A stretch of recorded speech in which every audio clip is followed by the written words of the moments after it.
Bismillahirrahmanirrahim. Assalamualaikum warahmatullahi wabarakatuh. Salam ukhuwah, salam satu Malaysia dan salam sejahtera. Maka, selamat datang saya ucapkan ke arena pidato yang membahaskan pendidikan awal kanak-kanak dalam arena kita pada hari ini. Mari saya tampilkan pemidato pertama kita, Saudari Nurul Syahidah dari Pasir Mas, Kelantan dengan tajuk pidatonya, Kepentingan Pendidikan Awal Kanak-kanak. Silakan Syahidah.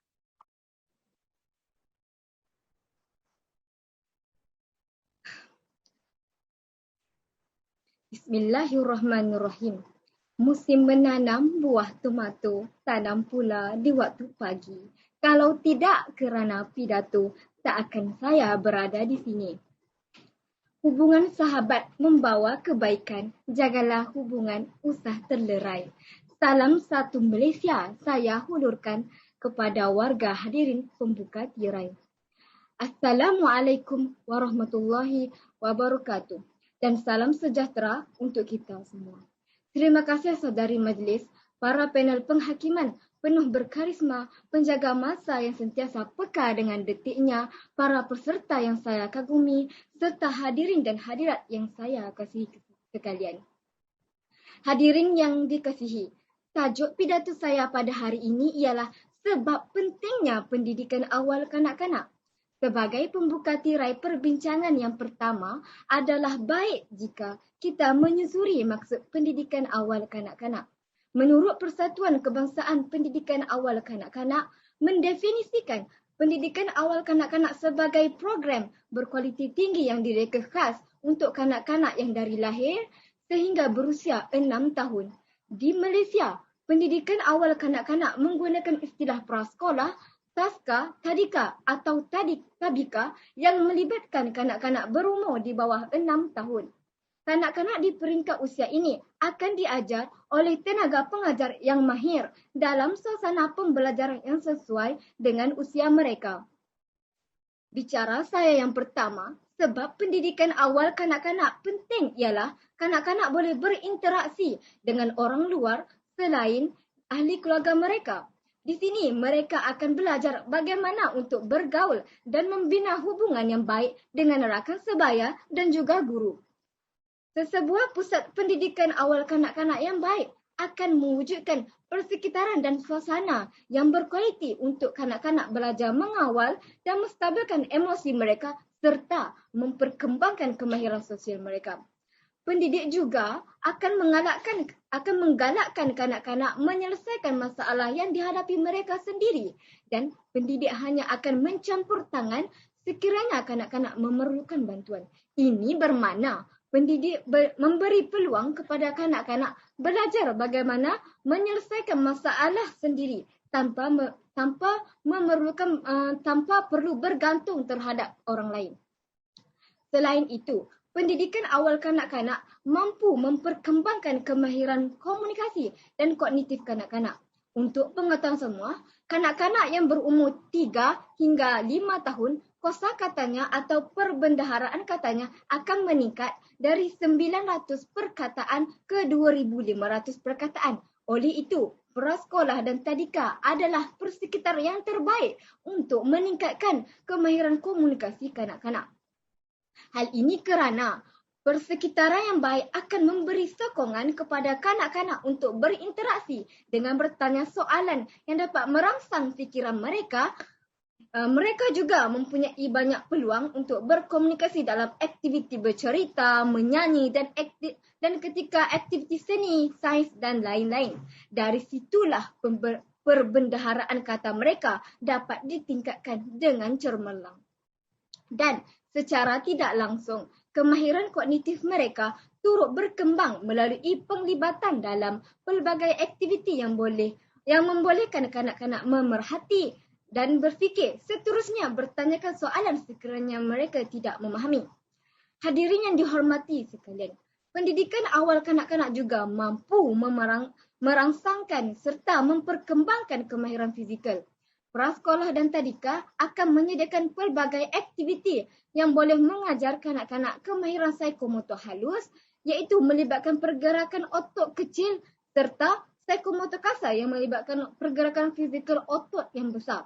Di sini, kanak-kanak berpeluang membina kemahiran psikomotor halus dengan aktiviti seperti menggunting dan menampal kertas, bermain pasir ataupun bermain tanah liat. Manakala aktiviti seperti berlari, berlompat dan aktiviti lain yang lebih mencabar dapat memperkembangkan psikomotor kasar mereka. Perkembangan psikomotor ini sangat penting untuk perkembangan dan tumbuhbesaran kanak-kanak. Sebagai contoh, psikomotor halus penting untuk latihan awal menulis kepada kanak-kanak kerana mereka perlu menguatkan koordinasi jari mereka supaya mereka dapat memegang pensel dengan baik. Bukan itu saja, pendidikan awal kanak-kanak mengajar kanak-kanak berdikari. Apabila berjauhan dari keluarga, kanak-kanak akan menjadi lebih berdikari dan mampu membuat keputusan sendiri. Prasekolah dan tadika juga berperanan dalam membentuk kanak-kanak untuk menjaga diri sendiri dan orang di sekeliling mereka. Contohnya, guru akan meminta kanak-kanak mengemas barang permainan sendiri selepas bermain serta menyusun kasut dan alatan sekolah dengan baik. Dari sinilah mereka belajar berdikari dengan melakukan beberapa perkara secara sendiri.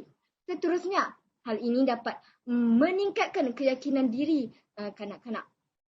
Hadirin yang dirahmati, sebagai penutup tirai bicara kita pada hari ini, saya suka mengingatkan kepada khalayak jangan pernah menganggap pendidikan awal kanak ini perkara yang remeh. Tanpa generasi muda ini, siapa lagi yang akan mentadbir, mengurus dan memajukan negara kita pada masa akan datang. Sedangkan kita sudah tidak berkhidmat dan berdaya ketika itu. Senang kata, generasi ini merupakan tonggak negara kita pada masa hadapan. Kata orang, melentur buluh biar dari rebungnya. Justru itu, kita mestilah menitik beratkan kanak-kanak sejak pendidikan awal kanak-kanak lagi agar dapat melahirkan modal insan yang cermelang dan gemilang. Saya akhiri pidato saya dengan serangkap pantun. Burung murai, burung kenari, terbang ke hulu mencari makan. Bicara saya berakhir di sini. Salah dan silap mohon dimaafkan. Sekian, terima kasih. Seterusnya, mari saya tampilkan pemidato kedua kita, Saudari Siti Rashikah binti Muhammad Yusli dari Manjung Perak. Dipersilakan Rashikah. Baiklah, bismillahirrahmanirrahim. Diketuk pintu tentunya tetamu. Tetamu datang membawa ikan. Dari mana datangnya ilmu kalau bukan melalui pendidikan?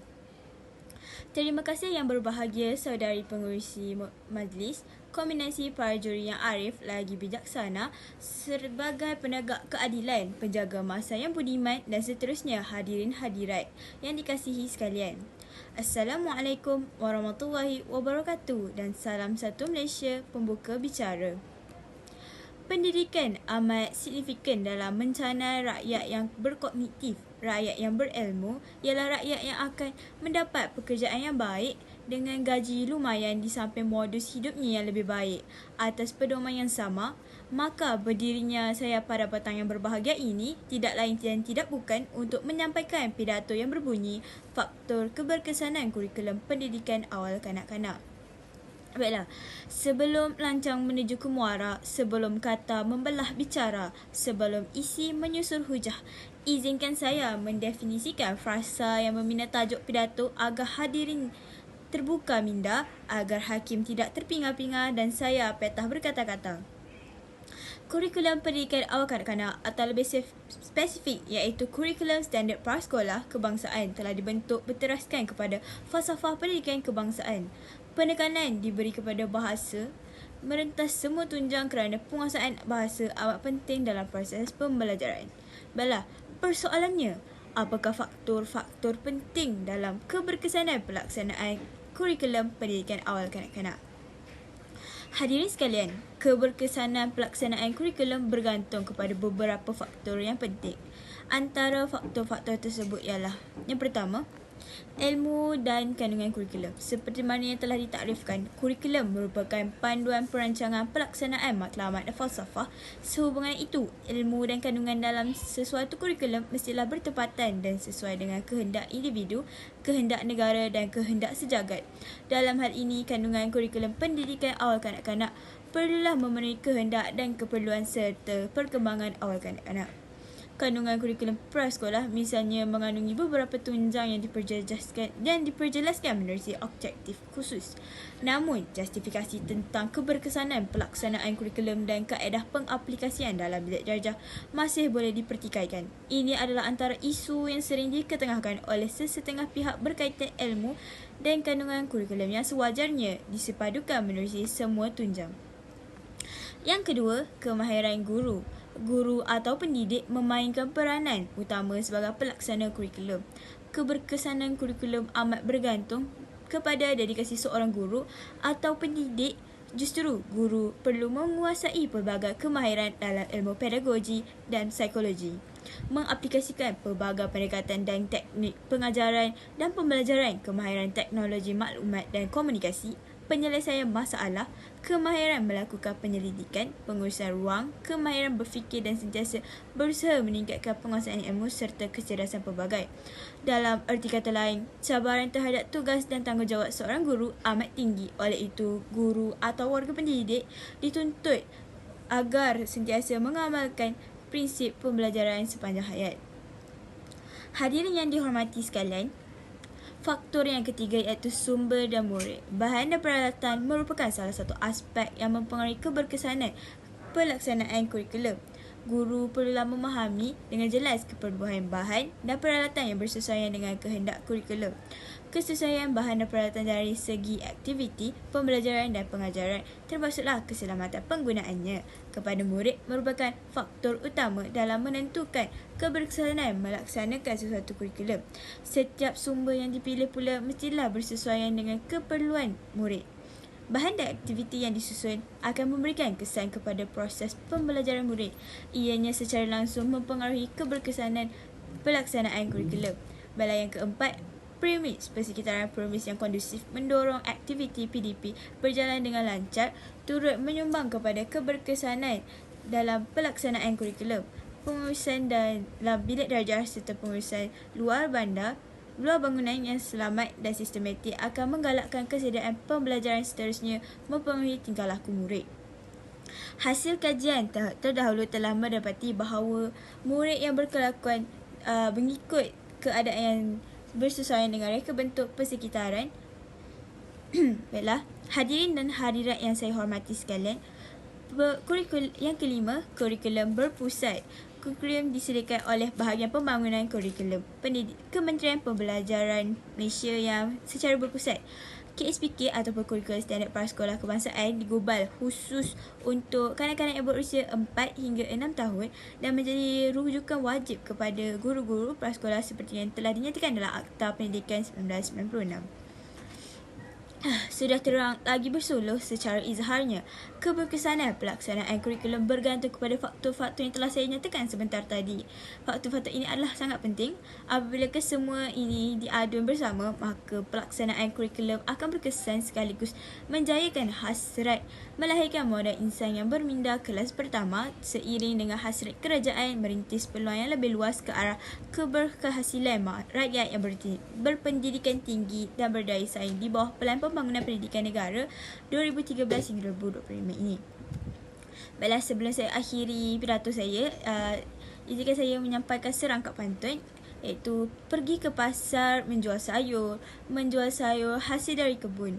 Maafkanlah jika diriku tidak menghibur, salah dan terkasar. Kumohon ampun. Sekian daripada saya. Wabillahi taufiq wa hidayah. Assalamualaikum warahmatullahi wabarakatuh. Terusnya, mari saya tampilkan pemidato ketiga kita saudari Siti Hajar binti Muhammad Fakhruddin dari Kota Baru Kelantan dengan tajuk pidatonya Pembelajaran Abad ke-21. Dipersilakan Hajar. Bismillahirrahmanirrahim. Mencari timba si anak dara di bawah sarang burung tempua. Salam sembah pembuka bicara. Selamat datang semua. Assalamualaikum warahmatullahi wabarakatuh. Yang dihormati Tuan Pengerusi Majlis, barisan panel hakim yang arif lagi bijaksana yang sedang menjunjung mahkota keadilannya, penjaga masa yang sentiasa peka dengan detak jamnya, para peserta yang saya kagumi serta hadirin dan hadirat yang saya hormati. Pada kesempatan yang baik ini, marilah kita panjatkan puji syukur kehadirat Allah Subhanahu Wa Taala yang mana telah memberikan nikmat dan hidayahnya kepada kita sehingga dapat berkumpul dalam keadaan sihat pada hari ini. Hadirin yang saya hormati, pidato yang akan saya sampaikan kali ini menerangkan tentang menerokai kemahiran abad ke-21 kanak-kanak dalam proses reka bentuk permainan penceritaan digital. Seperti yang kita tahu, menerusi Pelan Pembangunan Pendidikan 2013 hingga 2025, antara matlamat utama yang difokuskan adalah memanfaatkan penggunaan teknologi dalam sistem pendidikan bagi meningkatkan pembangunan kemahiran kanak-kanak, terutamanya dalam aspek pembelajaran dan kehidupan kanak-kanak. Kanak-kanak didedahkan dengan teknologi yang terdiri daripada perkakasan komputer, gadget, perisian dan aplikasi serta dilatih menggunakan untuk tujuan pembelajaran. Hal ini menjadikan kanak-kanak berperanan secara aktif dalam persekitaran pembelajaran yang menyeronokkan dan bermakna. Ini bersesuaian dengan persekitaran pembelajaran abad ke-21. Dalam hal ini, kanak-kanak merupakan golongan yang unik dan istimewa. Justeru, kanak-kanak perlu dididik dan dilatih dengan baik seawal usia mereka lagi supaya mereka dapat melakukan aktiviti seharian dengan mahir dan cekap. Pepatah Melayu juga ada mengatakan, melentur buluh biarlah daripada rebunnya, yang bermaksud mendidik anak-anak sebaiknya perlulah sejak mereka kecil lagi. Selari dengan kemajuan teknologi dan tamadun manusia yang semakin berkembang, persekitaran pembelajaran yang kondusif amat menggalakkan proses pengajaran dan pembelajaran. Hadirin yang berbahagia, pada era digital ini, pembelajaran aktif yang melibatkan pembelajaran kooperatif dan interaktif dapat diaplikasikan melalui integrasi digital. Perkembangan kepesertaan permainan digital pada hari ini bukan sahaja membolehkan kanak-kanak bermain. Secara tidak langsung, kanak-kanak mampu untuk mengeluarkan idea komputer cadangan mereka sendiri semasa bermain, lalu menjadikan permainan digital tersebut lebih menyeronokkan dan mengikut apa yang mereka jangkakan. Pesat, kanak-kanak perlu bersedia menghadapi cabaran abad ke-21 ini. Proses reka bentuk dilihat mampu mempertingkatkan kemahiran kanak-kanak melalui pengalaman bermain permainan digital. Kemahiran diri dan kognitif kanak-kanak dapat dirangsangkan melalui pengalaman mereka apabila mereka melihat, menyentuh, memegang serta merasa semasa bermain dan mereka bentuk permainan digital. Ia juga menawarkan peluang untuk kanak-kanak memperluaskan spektrum kemahiran di samping mempunyai potensi yang luas dalam mewujudkan persekitaran pembelajaran yang produktif dan non-aktif. Justeru, reka bentuk dan pembinaan permainan digital dapat membantu kanak-kanak memahirkan diri mereka bagi menghadapi cabaran dalam kehidupan sebenar di abad ke-21 ini. Hadirin yang dirahmati sekalian, antara objektif mata pelajaran TMK yang terkandung dalam silibus kurikulum standard sekolah rendah KSSR adalah membolehkan kanak-kanak menggunakan pengetahuan multimedia dan aplikasi khusus untuk membangunkan produk multimedia. Kanak-kanak dapat belajar menggunakan perisian dan aplikasi dalam persekitaran pembelajaran yang mencabar, autentik dan pelbagai disiplin. Apabila kanak-kanak melakukan proses reka bentuk permainan digital sendiri, mereka dapat memantapkan kemahiran belajar di samping kemahiran menggunakan teknologi seperti perisian dan perkakasan komputer serta mempelajari proses reka bentuk permainan penceritaan digital. Kemahiran sosial juga dapat diterapkan dalam kalangan ahli kumpulan semasa proses reka bentuk. Aktiviti reka bentuk secara berkumpulan dapat menggalakkan pengumpulan idea dari pelbagai perspektif dan kemahiran kognitif untuk melatih kanak-kanak untuk berfikir secara kreatif dan kritis. Malah, kemahiran antara ahli kumpulan juga dapat dikongsi dan dipindahkan untuk dipraktikkan dalam proses pembelajaran yang lebih bermakna dan berkesan. Hal ini menunjukkan kemahiran praktikal yang menyelesaikan masalah secara berpasukan ketika proses reka bentuk dapat melatih kanak-kanak menghubung-kaitkan permainan yang dibina dengan persekitaran kehidupan sebenar melalui pengalaman yang dilalui semasa bermain dan mereka bentuk permainan penceritaan digital. Proses reka bentuk memerlukan kanak-kanak menerokai sendiri dan belajar melalui pengalaman. Kanak-kanak dapat memahami tentang peraturan dan arahan melalui cara dan gaya mereka sendiri tanpa bimbingan betul atau salah kerana ia merupakan satu proses pembelajaran. Hal ini dapat meningkatkan motivasi dan kesediaan mereka untuk terus belajar. Proses kreatif yang berlaku semasa proses reka bentuk permainan digital mampu meningkatkan kemahiran generik serta kemahiran asas kanak-kanak. Proses pengajaran dan pembelajaran menjadi sesuatu yang menyeronokkan dan bermakna apabila aktiviti reka bentuk dapat berlangsung secara teratur bagi mencapai objektif pembelajaran. Hadirin yang berbahagia, demikianlah pidato saya sampaikan. Mudah-mudahan apa yang sudah saya sampaikan bermanfaat dan dapat diaplikasikan. Sebelum saya akhiri pidato saya pada hari ini, saya akan menyampaikan serangkap pantun. Dari Kedah ke Pekansari, belu swasta di kota tinggi, selesai sudah tugas diberi, di lain masa bersua lagi. Akhir kata saya ucapkan terima kasih atas perhatiannya. Assalamualaikum warahmatullahi wabarakatuh. Mari saya tampilkan pemidato keempat kita, Saudari Nurin Husna binti Omar dari Tumpat Kelantan dengan tajuk pidatonya STEM dalam Pendidikan Awal Kanak-kanak. Dipersilakan Husna. Bismillahirrahmanirrahim. Assalamualaikum warahmatullahi wabarakatuh. Mencari timba si anak dara di bawah sarang burung tempua. Salam sembah pembuka bicara, salam datang untuk semua. Sayang kumbang mencari makan, terbang seiring di tepi kali. Selamat datang kami ucapkan, moga diiring restu ilahi. Assalamualaikum warahmatullahi wabarakatuh dan salam perpaduan, salam satu Malaysia. Yang mulia Tuan Peneraju Majlis, para pensyarah dan seterusnya hadirin hadirat yang saya dikasihi sekalian. Tampilnya saya di sini adalah untuk menyampaikan pidato yang bertajuk STEM dalam Pendidikan Awal Kanak-kanak.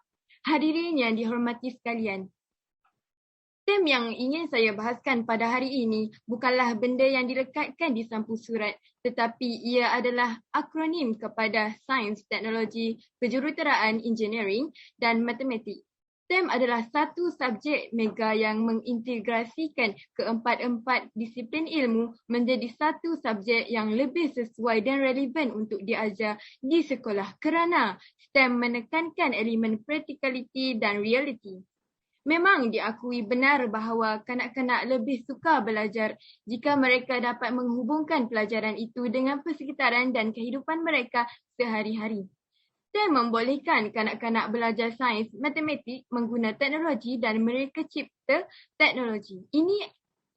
Inilah pendidikan STEM yang saya cadangkan dilaksanakan di sekolah dan malah di prasekolah lagi.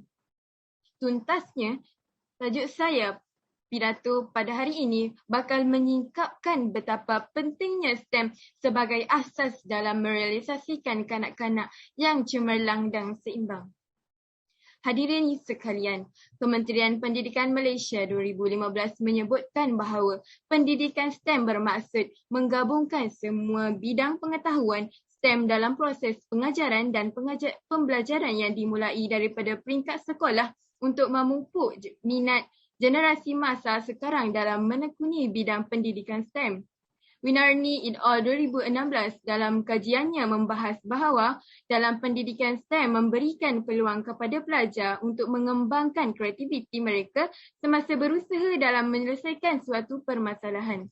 Hadirin dan hadirat yang dihormati, sebenarnya apabila pendidikan STEM dijalankan dengan baik maka dapat membantu pelajar untuk menguasai kemahiran-kemahiran abad ke-21 seperti bekerjasama menyelesaikan masalah, berkomunikasi kreatif dan mampu dalam menggunakan pelbagai media atau peralatan teknologi bagi memudahkan pekerjaan dalam menjalani kehidupan seharian.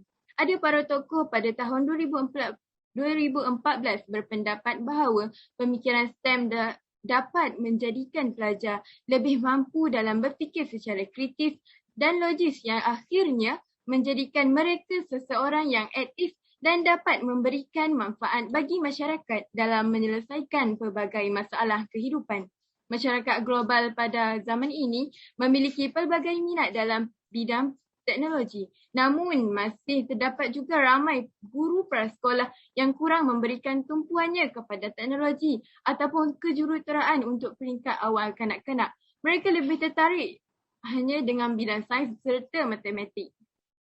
Menurut pendapat Chunha dan Heckman pada 2007, pendidikan yang dijalankan pada peringkat awal kanak-kanak menjadikan mereka dapat mengingat pengetahuan yang diperolehi lebih lama berbanding dengan pengajaran pada peringkat seterusnya, dan pengajaran juga dapat lebih menjimatkan kos yang diperlukan. Warga hadirin yang setia, sudah terang lagi bersuluh kanak-kanak berupaya mempelajari STEM jika dibimbing dengan cara yang betul.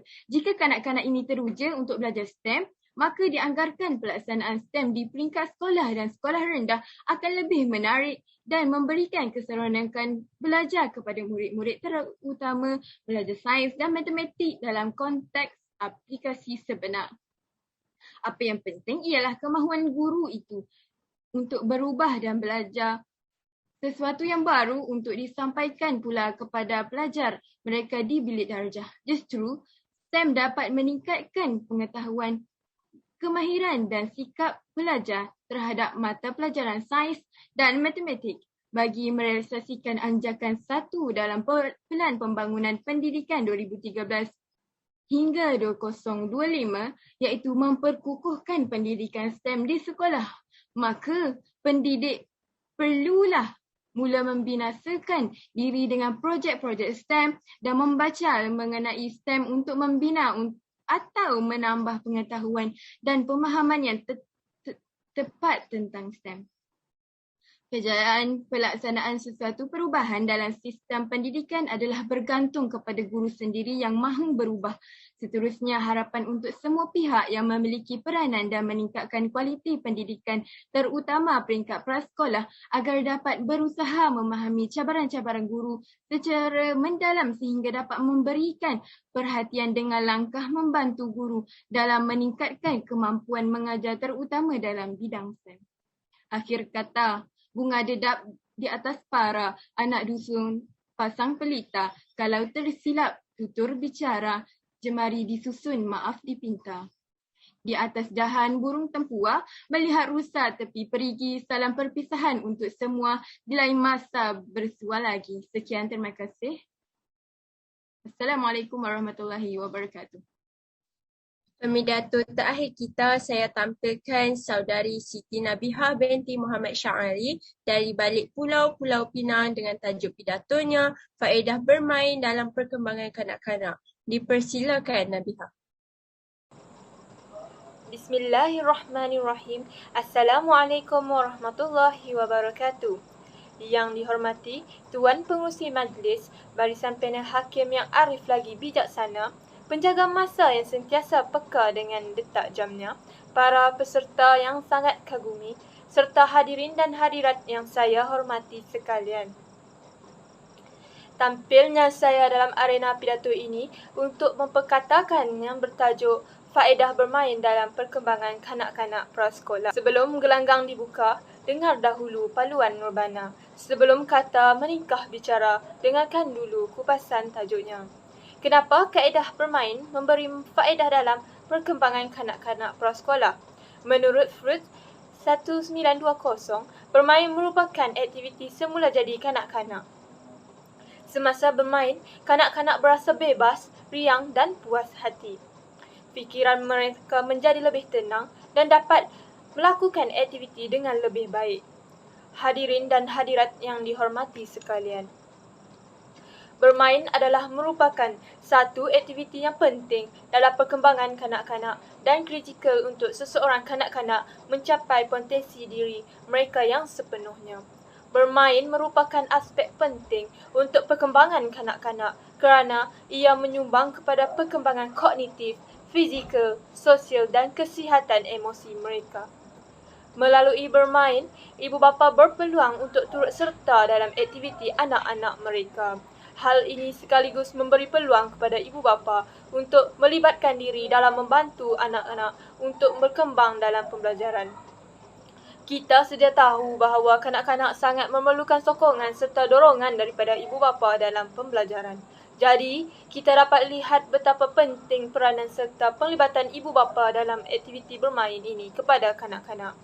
Hadirin dan hadirat yang dikasihi, sebagai pembuka tirai perbincangan yang pertama, adalah baik jika kita menelusuri dengan lebih mendalam. Apabila dikatakan dengan bermain, pastinya ada pihak yang tertanya-tanya apakah jenis permainan yang dapat dilakukan dalam kalangan kanak-kanak prasekolah.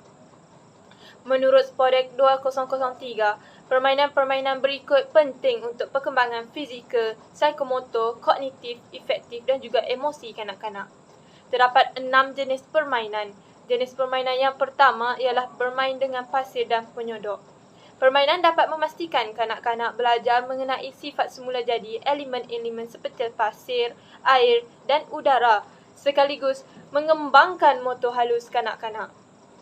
Permainan yang kedua ialah permainan air dalam kolam plastik. Aktiviti ini biasanya dilakukan oleh kanak-kanak iaitu kanak-kanak meletakkan itik, bongkah kayu ataupun kapal layar di dalam air. Selain daripada berasa gembira, kanak-kanak juga mempelajari itik boleh berenang, kapal boleh berlayar dan bongkah kayu boleh tenggelam di dalam air. Ini sekaligus dapat menambah pengetahuan kanak-kanak. Ketiga, permainan mengail ikan iaitu kanak-kanak belajar kemahiran psikomotor, kognitif dan efektif terutamanya jika bermain sambil menyanyi. Bagi berlakon atau bermain peranan seperti memegang watak ibu, bapa, kakak dan merupakan permainan yang sangat membantu kanak-kanak dalam mengembangkan kemahiran mereka. Akhir sekali, bermain guli, boneka iaitu puppets, batu, bongkah kayu, lego dan sebagainya. Hadirin yang disayangi sekalian, marilah kita lihat faedah bermain kepada kanak-kanak prasekolah. Ini merupakan perkara utama yang ingin difokuskan, iaitu yang pertama, bermain dapat meningkatkan kreativiti dan kebolehan menyelesaikan masalah dalam diri kanak-kanak tersebut, seperti mana membina istana pasir di tepi pantai atau membina bangunan menggunakan Lego. Seterusnya, bermain juga dapat menyumbang ke arah memperkembangkan kemahiran kawalan diri dan kemahiran sosial seperti menunggu giliran mereka, kolaborasi, mematuhi peraturan, empati dan motivasi seperti dalam permainan bermain ting-ting ataupun kapal terbang. Kanak-kanak yang selalu bermain drama yang melibatkan interaksi sosial didapati lebih memahami sesuatu perkara dan pandai bergaul antara satu sama lain, seperti dalam permain masak-masak. Ini yang dapat mengembangkan kesihatan fizikal kanak-kanak, mengatasi konflik, koordinasi motor dan lebih tumpuan dan berat badan mereka.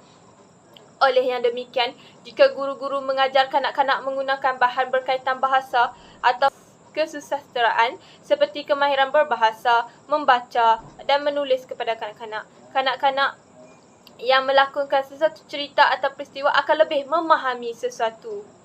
Oleh yang demikian, sudah terang lagi bersuluh, kita dapat lihat betapa besarnya faedah yang diperolehi jika aktiviti bermain ini dijalankan oleh guru kepada perkembangan kanak-kanak pada masa kini. Hadirin yang dihormati sekalian, sebagai penutup tirai wacana ilmu kita pada hari ini, saya suka ingin mengingatkan kepada khalayak hari ini bahawa pihak pendidik dan ibu bapa perlu menyedari bahawa bermain bukanlah aktiviti untuk memenuhi masa kanak-kanak, tetapi faedahnya lebih daripada itu. Bermain adalah aktiviti yang kritikal untuk perkembangan kanak-kanak. Oleh itu, melalui bermain secara aktif, kanak-kanak akan memperolehi kemahiran bermain, menghaluskan kemahiran motor, membantu perkembangan kognitif, efektif dan juga sosial. Pisau diasah di pagi hari, bawa ke kebun untuk sesaat. Berakhir sudah pidatoku ini, semoga dapat memberi manfaat. Cukup sekian yang dapat saya sampaikan, mudah-mudahan ada manfaatnya serta diberikan ilmu yang bermanfaat dan diredai. Tidak lupa permohonan maaf saya ucapkan apabila ada kesalahan dalam bertutur kata. Sekian daripada saya. Assalamualaikum warahmatullahi wabarakatuh. Hadirat, saya selaku pengacara majlis pada hari ini menyusun 10 jari memohon ampun dan maaf sekiranya ada terlanjur kata, terlampau cara sepanjang saya berbicara. Sekian, terima kasih dan jumpa lagi di lain hari. Assalamualaikum.